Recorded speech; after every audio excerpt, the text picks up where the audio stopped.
What's good, y'all? Welcome back to another video on the channel. I had to give y'all a proper introduction. Today's video is going to be a good old behind the scenes. We got to make some short form content, so I want to take you guys along for the ride, test out some new gear, show you some shooting techniques, and show you how this thing all comes together in the end.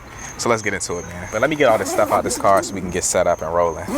Before we get into making the reels, let me show y'all the product that we're going to be making the reels about. Product number one is the Lark Max 2 wireless microphone system by Hollyland. This is their new premium option in their wireless microphone system, so you know it got all the bells and whistles. 32-bit float internal recording. You got a wireless charging case. The receiver and the transmitter is not in there because I'm using it right now, but you get the gist of it. We're gonna test out and talk about some of the other features throughout this video for this microphone, but it's one thing that I'm excited to try out that I do want to show you real quick before we get into shooting. We've all been in a situation before where we think we're killing the video, we get home, and then we realize we butchered the audio because we didn't monitor it. Well, they have wireless monitoring headphones that works directly with these microphones to ensure that that doesn't happen, which I think is really dope. They're clean too. They remind me of like the Beats over the ear headphones. Now, I haven't monitored this audio at all. I'm gonna do it right now to make sure that this audio doesn't sound terrible, but essentially you just pop these out, pull them back like that, and then you just throw them over the ear like regular headphones. So you can adjust them, and then you can hear and monitor whatever your audio sounds like that you're recording. Make sure it's no wind, it's no external noise. While we're shooting a reel for the Lark Max 2 wireless microphones, we're gonna swap over to the Lark A1s. These are mobile wireless microphones that you can also use for streaming and PC as well. And these are gonna work perfectly because I'm gonna be shooting the behind the scenes on my iPhone. So let's get it. To start out this reel, the first shot that I'm gonna get is this rotoscoping shot. I've rotoscoped a little bit and I've also experimented with green screen, but I like rotoscoping because I don't need a green screen. I really want to get a shot of these microphones floating to open up the reel with. So we got this C-stand and this arm, and we gonna hang this off of here with some fishing wire and film this, and then we gonna do all the rotoscoping and stuff in post. But let's just set it up then.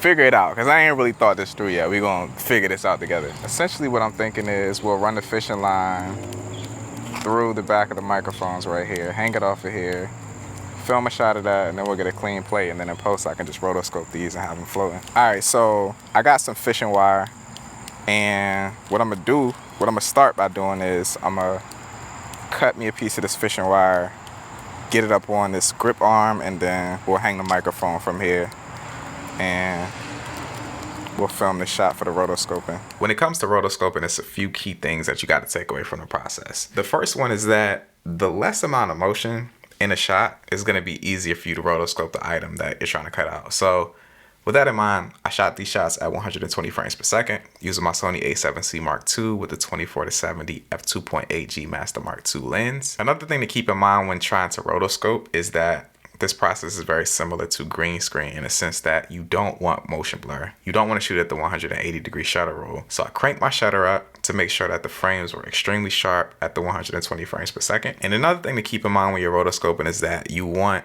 a good amount of contrast between the item you're trying to cut out and the background. The fact that these microphones are black, I didn't want to shoot up against a dark background. And I also didn't want to just shoot up against the wall because the wall was a boring background. So I ended up splitting the frame between the wall and the sky. I attached the fishing wire to the microphones using a very small piece of gaff tape. This was super easy to do, but another dilemma that we were running into was making sure that the logo on the microphones were highlighted. The fact that these are black microphones, they just soak up light.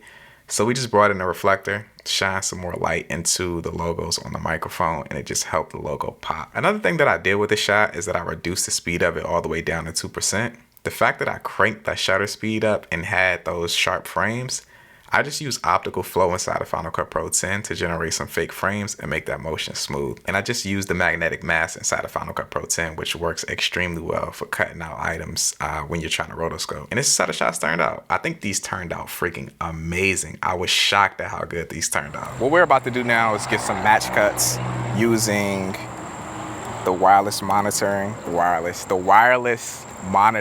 headphones from Hollyland. I want to get a shot of them in my ear, but then I want to kind of match cut them to a bunch of different sceneries just to get a cool little montage in the reel. So we're gonna set that up now and get the frames right and film some shots of that. Before we get back into the behind the scenes, I want to talk a little bit about these Lark A1 wireless microphones that I'm using right now on the iPhone. Now these are really cool because not only are they mobile wireless microphones, you can also use them with streaming on the PC. If you're into that, they come with a charging case and it comes with two different receivers, the USB-C and the Lightning, depending on what iPhone you have. You can do different EQ adjustments inside of the app on your iPhone, and they have up to 200 meters of wireless range. And they also have noise cancellation, obviously. So these are dope. I've been using these throughout this behind the scenes, and you'll hear a little bit more of these throughout the video. So you can let me know what you think about them. We're about to head up here to traffic just to get a shot and an example using the noise cancellation on the Lark Max 2 wireless microphones. But beyond that, it's gonna be a wrap for this reel. I'm gonna roll it right now so y'all can check it out, and then we're gonna roll into the next reel about the Lark A1 wireless microphones that I've been using throughout this entire BTS. We're gonna swap over microphones. These Hollyland Lark Max 2 wireless microphones have some features I've never seen before. Nothing is more annoying than recording an entire video just to get home and realize you butchered the audio. Check out these monitoring headphones that pair directly to the Lark Max 2 mics, and they're completely wireless. These have a new hover clip design that makes them discreet, and the overall footprint is just a lot smaller. Aside from that, they also have features like 32-bit float internal recording, AI-powered noise cancellation. It adapts to your environment just like that. A Sony hot shoe adapter for direct connections to your camera, and 4 transmitters can connect to 1 receiver. If you're burnt out on all wireless microphones being the same, these Hollyland Lark Max 2 wireless microphones have some features I've never seen before. Nothing is more annoying than recording an entire video just to get home and realize you butchered the audio. Check out these monitoring headphones that pair directly to the Lark Max 2 mics, and they're completely wireless. These have a new hover clip design that makes them discreet, and the overall footprint is just a lot smaller. Aside from that, they also have features like 32-bit float internal recording, AI-powered noise cancellation. It adapts to your environment just like that. A Sony hot shoe adapter for direct connections to your camera, and 4 transmitters can connect to 1 receiver. If you're burnt out on all wireless microphones being the same, it's a train over here. It's probably loud, so I'm gonna test out the noise cancellation right now and see what happens. So this is AI powered. It should adapt to my surroundings and give me a cleaner, crisp audio signal. So we'll see how that turns out. But we're at our next location. We're about to get into the reel using, or not a reel using, the reel for the Lark A1 wireless microphones. I'm gonna be using these for the behind the scenes so you can get just a gist of how they sound throughout it, moving around. And let's get into it. Alright, the basis of this reel that we're about to film is essentially me trying to showcase just how much of a complete package the iPhone is with a wireless microphone system like this. So we're going to film a bunch of different B-roll shots of me using my phone in a content creator setting, and we're going to compile that all into a reel that looks cool and concise and showcases these in the best possible way, and also has the best possible audio so you can hear how these sound. You've already heard it. I don't know why I'm telling y'all. I'm just telling y'all what the basis is and why we're making a reel, and let's just get to it. I'm talking too much. We got this mobile tripod right here, which is cool. I forgot what brand this is. I talked about it in a video in the past before, but this is cool because it's MagSafe, and the fact that we're using my phone, we can just snap that on and get really quick angles of that. I got C-Round with my A7C Mark II right now with the 24-70, and we're about to just essentially film a shot of me setting on my phone and going through the settings, maybe clicking through like I'm about to film something, and then we'll attach the receiver from the Lark A1s into that for the opener shot of the reel. We're filming some B-roll of the microphone itself right now. These are magnetic. What am I talking about? These are magnetic, so we just stuck them to this pole right here, and this is gonna be a cool B-roll shot to throw in a reel somewhere at some point. Just always wanna make sure you get enough shots of the product itself to be able to intertwine into the dialogue that we're gonna be adding to it. The shooting for this reel was a lot more unorthodox and lax than what we did with the Lark Max 2 reel. I really just went into this with the script that I wrote. We read it off and we tried to come up with some shots that I thought would fit into the reel good with the script. So it's just us bouncing around and kind of throwing ideas off of each other and just filming a lot of B-roll shots. So rather than bore you with all of this, I'm gonna just hop into the reel and let you see it. And yeah, let's just get into it. If you ask me what my most used camera was, it would have to be the iPhone, hands down. The video and photo quality is amazing, the audio is just okay, but these should help. The Lark A1 wireless mics by Hollyland. They're tiny, they have 3-level intelligent noise cancellation, a rechargeable case, 200 meters of range, and you can make mic adjustments directly on your phone through an app. This is why, if you ask me what my most used camera was, it would have to be the iPhone, hands down. The video and photo quality is amazing, the audio is just okay, but these should help. The Lark A1 wireless mics by Hollyland. They're tiny, they have 3-level intelligent noise cancellation, a rechargeable case, 200 meters of range, and you can make mic adjustments directly on your phone through an app. This is why, man, it's kind of hard to stay on track when you're doing behind the scenes to make sure you like talk about all the things that you want to talk about while you're also on set filming the things that you want to film. But I think this experience definitely did give me a good amount of time with these microphones, enough to form an opinion about them. So before I get into the things that I like and don't like about these microphones, I just want to talk about a couple features that I might not have mentioned throughout the behind the scenes. Noise cancellation isn't a new thing for wireless microphones. I mean, you pretty much have it in almost every single wireless microphone option out there. But these, with this AI noise cancellation, essentially it just scans your environment and it does the noise cancellation based on what it takes away from the environment that you're in. They have a hot shoe adapter for Sony cameras. So this is very similar to what DJI has done with their DJI Mic 2. The fact that you can use these without having to use a wire on your Sony cameras is really cool. I'm not using it right now because I have a cage on my camera and then I got a monitor on. It's just a lot of things happening in this one space, but I think it's cool that you can do that if you have like a super stripped down setup. This essentially removes the wires. I think another thing that I didn't mention with these microphones is that you can use 4 transmitters with 1 receiver. So if you're filming an event or you're doing some sort of interview where it's 4 people, you can mic them all up and just use 1 receiver, which I think is really cool. But let's get into the things that I like and don't like about the Lark Max 2 and also the Lark A1 microphone systems. I'm gonna try to do this fast too. The form factor is a plus for me, like a huge plus. The only other microphones that I've personally used that have 32-bit float internal recording are the DJI Mic 2s by DJI.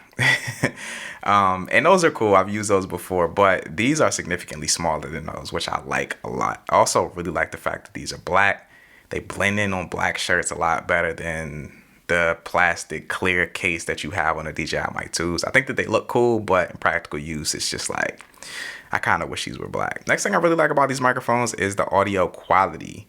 Now, I actually did a video on the Lark Max 1 microphones by Hollyland, and those were my favorite wireless microphones in terms of pure quality of audio that came through those systems.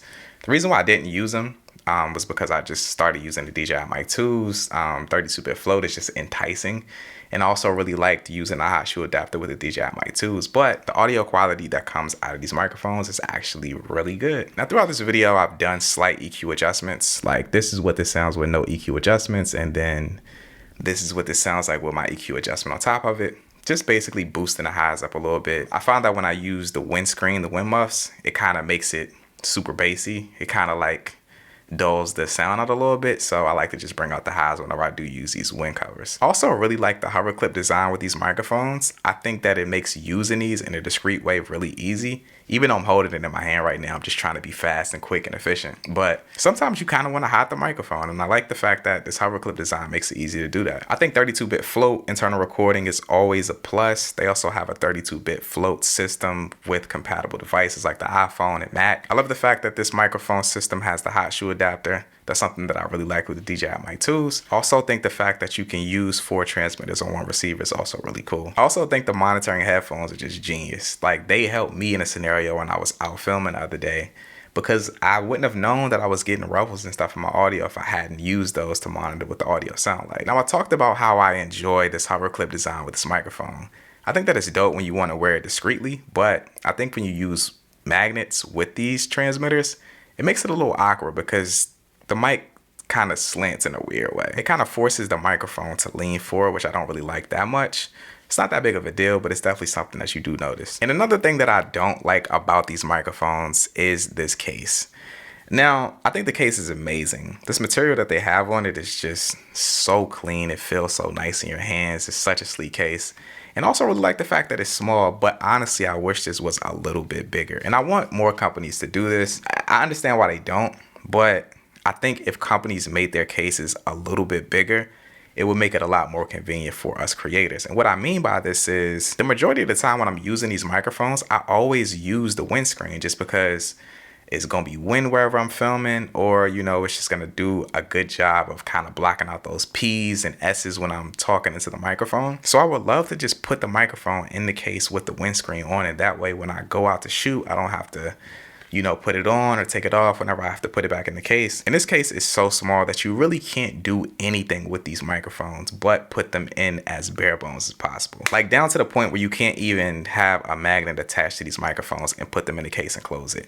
I really wish that companies would just make these cases a little bit bigger. When you make them this small, it makes it so we have to take this case, but we also have to take the other additional accessories as well in a bag. And sometimes you just want to travel light. If this case was a little bit bigger, I probably would just move around with this case, the transmitters, the receiver, the windscreens, potentially the hot shoe adapter, or the cable that connects the receiver to the camera, and just be good. I wouldn't have to carry the big carrying case with me all the time. Other than that though, these have been great. Y'all been listening to these with the Lark A1s throughout this video, so y'all can let me know what y'all think about the quality of the microphones. Now when it comes to the Lark A1s, I think these are pretty much perfect. When it comes to microphone solutions for mobile phones, it's not really much that I ask for. I just want them to be tiny. I want them to automatically connect, and I just want them to work well out of the box, and these check all of those boxes for me. I love the fact that you can adjust the EQ inside of an app on your phone if you want to, you know, get it to a better sound quality straight out of the camera for your social media content or whatever you're filming on your phone. A gripe that I have with these is also the same gripe that I have with